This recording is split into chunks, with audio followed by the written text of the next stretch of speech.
이 시간에는 제4과 영존하시는 아버지, 예수님의 또 다른 이름 영존하신 아버지에 대해서 공부하도록 하겠습니다.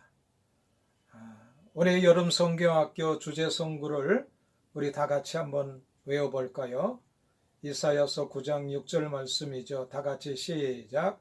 그의 이름은 기묘자라, 모사라, 전능하신 하나님이라, 영존하신 아버지라, 평강의 왕이라 할 것임이라.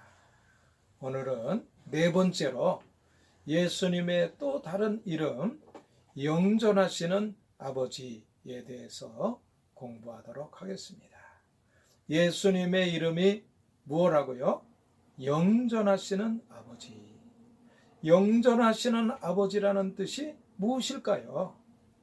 영존하시는 아버지라는 것은 영원토록 변함없이 사랑하시는 아버지라, 그런 뜻을 가지고 있어요. 예수님께서 제자들과 함께 있으면서 한 가지 이야기를 해 주셨어요. 아주 부자 아버지 이야기. 이 부자 아버지는요, 어마어마하게 큰 부자예요. 그런데 이 부자 아버지에게 아들이 둘이 있었어요. 두 아들은 아버지 집에서 아버지의 이제 일을 같이 도와줬어요. 큰 아들은 밭의 일을 돕고 작은 아들은 또 사업의 일을 돕고 같이 이렇게 도왔어요. 그런데 이 아버지는 이 큰아들과 둘째 아들을 엄청 사랑했어요. 그래서 아들들이 무엇을 해달라고 그러면은 한 번도 거절한 적이 없으신 그러한 아버지세요. 그런데 이 아이들이 이제 커서 성인이 되었을 때에 둘째 아들이 아버지에게 와서 이야기를 했어요. 아버지, 나도 아버지처럼 사업을 하고 싶어요. 아버지 밑에서 아니고 내 사업을 하고 싶어요. 그러니 아버지가 돌아가시면 나에게 주실 유산을 지금 주셨으면 좋겠어요. 아버지는 둘째 아들이 그런 얘기를 하는 것을 듣고 걱정이 됐어요. 우리 둘째 아들이 이렇게 자기가 하고 싶은 일을 하고 하는데 세상은 험하고 또 이제 어려운 일이 많은데 어떡할까? 아들이 또 와서 얘기하는 거야. 아버지, 나도 이제는 아버지 밑에서 있지 않고 나 혼자 한번 내 꿈을 펼쳐보고 싶어요. 아버지의 내한테 주실 유산을 지금 먼저 주셨으면 좋겠어요.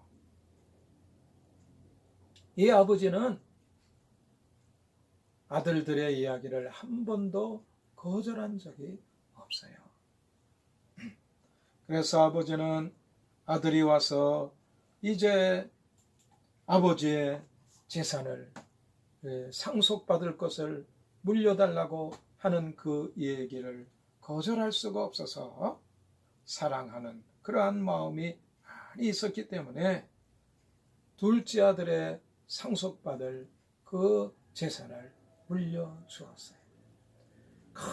큰 부자였기 때문에 둘째 아들이 받을 그 상속받을 것도 어마어마하게 많이 있었어요.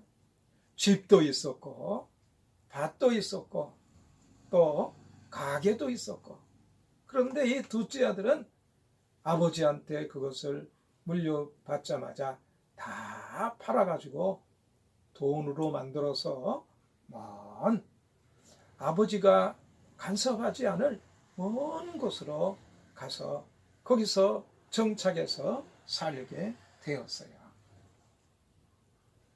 처음에는 내가 아버지의 이제 유산을 물려받으면 그걸 가지고 아버지보다 더 멋지게 그렇게 내가 장사도 하고 성공도 해야지. 그런 마음으로 이 둘째 아들은 먼 나라로 갔어요. 그런데 그만 그 먼 나라에 가서 이 둘째 아들이 돈이 많은 사람인 줄 알고 여러 사람들이 친구가 되자고 왔어요. 야, 나하고 같이 친구하자. 나는 좋은 친구가 될 수가 있어. 너는 나 같은 친구가 있어야 돼. 내가 너를 얼마나 생각하는데. 그러면서 여러 친구가 와서 이제 같이 있으면서 술 친구도 생기고 또 노름하는 친구도 생기고 놀러 다니는 친구도 생기고 여러 친구가 생겼어요. 사업을 해서 성공하고 싶었는데 사업을 하기보다는 놀러 가는 데 바쁘고 술 먹는 데 바쁘고 노는 데 바쁘고 또 노름하는 데 바빴어요. 이렇게 하면 안 될 것 같은데 그런 생각이 들었지만 아버지가 준 돈이 많이 있으니까 조금 뭐 이런 데 써도 괜찮겠지. 그런 생각을 하면서 하루 1년, 10년 그렇게 지나면서 셀 수 없이 많은 그러한 이제 돈이었지만 조금씩 이제 없어지고 나중에는 그만 수중에는 아버지가 물려줬던 그 많던 돈이 다 없어져 버렸어요. 아니 그 많던 돈이 다 어디 갔지? 그만 이 아들은 이제 먹을 것, 입을 것, 거해야 할 거처를 걱정하게 되었어요. 그래서 이 둘째 아들은 직업을 얻어야겠는데 마침 그때 그 나라에 큰 흉년이 들었어요. 그래서 직장에 있던 사람도 쫓겨나는 거예요. 이 둘째 아들은 아버지 집에서는 아주 귀한 아들로 그렇게 있었는데 직업을 얻어야 되는데 어떤 직업을 얻었냐 하면은 냄새나고 더러운 돼지를 키우는 그러한 직업을 얻었어요. 그런데 그 주인이 얼마나 고약한 주인인지 여봐요. 돼지에게 주는 그러한 쥐염 열매는 당신이 먹으면 안 돼요. 돼지가 먹어야 돼. 그러니까 꼭 주의하도록. 둘째 아들은 너무나 배가 고파서 돼지가 먹는 그러한 사료, 쥐염 열매를 먹고 싶었지만은 주인은 그것을 주지 않았어요. 너무나 배가 고팠어요. 돈이 많이 있을 때에는 친구들도 많이 있었는데 이 둘째 아들이 돈도 하나도 없고 배고픈 사람이 되니까 그 좋은 친구들은 다 떠나버리고 혼자 남았어요. 너무나 배가 고팠어요. 그래서 아버지 집에 있는 일꾼들이 생각이 나는 거예요. 우리 아버지 집의 일꾼들은 아주 먹을 것도 풍성히 주고 그렇게 하는데 나는 아들인데 이 먼 곳에 와서 이제는 굶어 죽게 생겼구나. 아버지 집에 있는 품꾼들이 부럽다. 그렇지만 아버지한테 보란듯이 성공하겠다고 그 유산을 물려받고 이렇게 왔는데 거지 모습으로 돌아갈 수가는 없는 거예요. 그래서 참았지만은 더 참을 수가 없어요. 돼지를 키우는데 너무나 힘들고 돼지가 먹는 쥐염 열매도 먹지 못하니까 이 둘째 아들은 결심을 했어요. 아버지께로 돌아가야겠다. 아버지께로 돌아가서 아들이라고는 말을 못하지. 아버지한테 아버지 나를 아들로 생각하지 말고 아버지 품꾼으로 생각해 주세요. 나를 이제 일꾼으로 삼아주시고 또 먹을 것을 주고 그러면 나는 만족하겠습니다. 그런 마음의 각오를 하고 먹을지를 못해서 힘들지만은 거지가 돼가지고 비틀거리며 아버지 집을 향하여 돌아갔어요. 그 아버지는 이 둘째 아들이 아버지가 상속해준 그 많은 재산을 다 잃어버리고 거지가 돼서 돌아오는 그 아들을 어떻게 볼까요?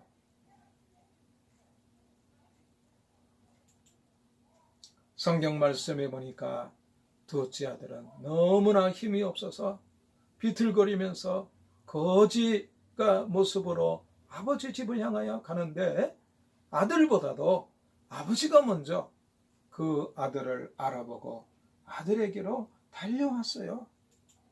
아들아, 아들아.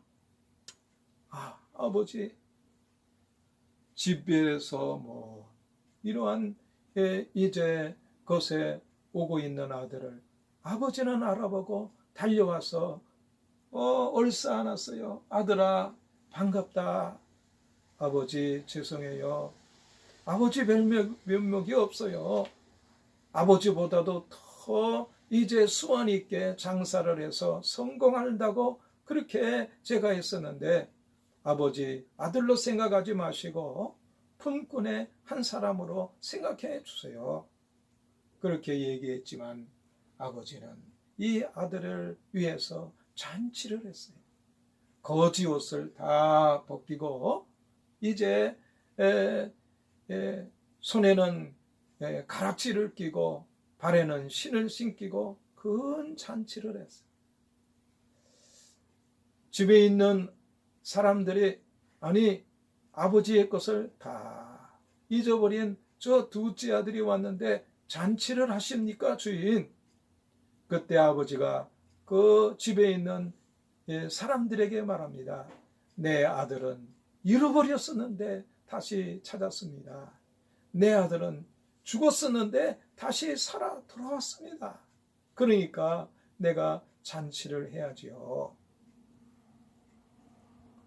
집에서 일을 하던 사람들이 아버지의 말을 듣고 그렇지요.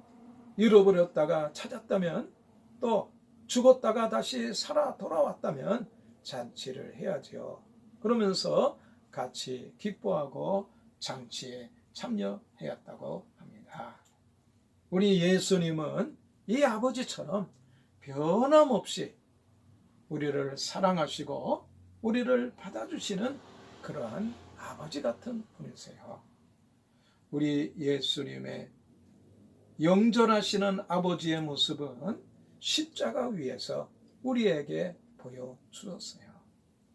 죄는 우리가 지었는데, 저는 내가 짓고 죄는 우리가 지었는데 우리 예수님은 그 죄값을 우리가 치르라고 얘기하지 아니하시고 우리를 사랑하시고 변함없이 사랑하시기 때문에 죄값은 사망이기 때문에 예수님은 우리를 사랑하셔서 십자가 위에서 우리 대신 죄값을 치러 주셨어요.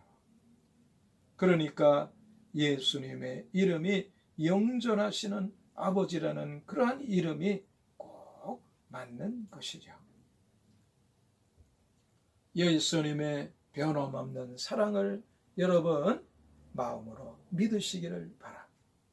히브리서 13장 8절에 있는 말씀에 보니까 예수 그리스도는 영전하시는 아버지는 어제나 오늘이라 영원토록 동일하시니라. 그렇게 말씀해 주고 있습니다.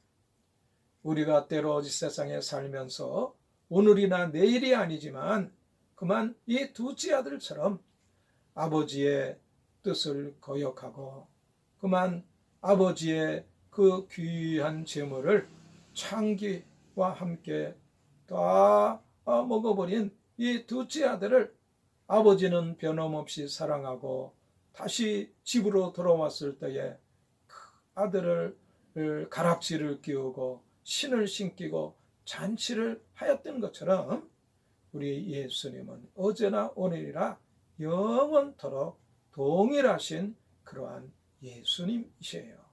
그래서 이사야 선지자는 예수님이 이 세상에 오시기 전에 예수님의 이름 중에 예수님은 영존하시는 아버지라 그렇게 이야기한 거예요. 어린이 여러분, 여러분이 믿는 예수님은 영존하시는 아버지이세요. 그래서 오늘도 우리는 영존하시는 아버지 예수님을 믿고 감사하고 찬양하는 우리 자신들이 다 되어야 될 줄을 믿습니다. 때로 우리가 세상에 살면서 죄를 짓게 된다 할지라도 우리의 그 죄보다 예수님의 사랑이 더 크다는 것을 기억하고 주님 앞에 나와 회개하고 용서를 구하고 영존하시는 아버지를 우리 주님으로 섬기는 여러분과 제가 되어야겠습니다. 아멘.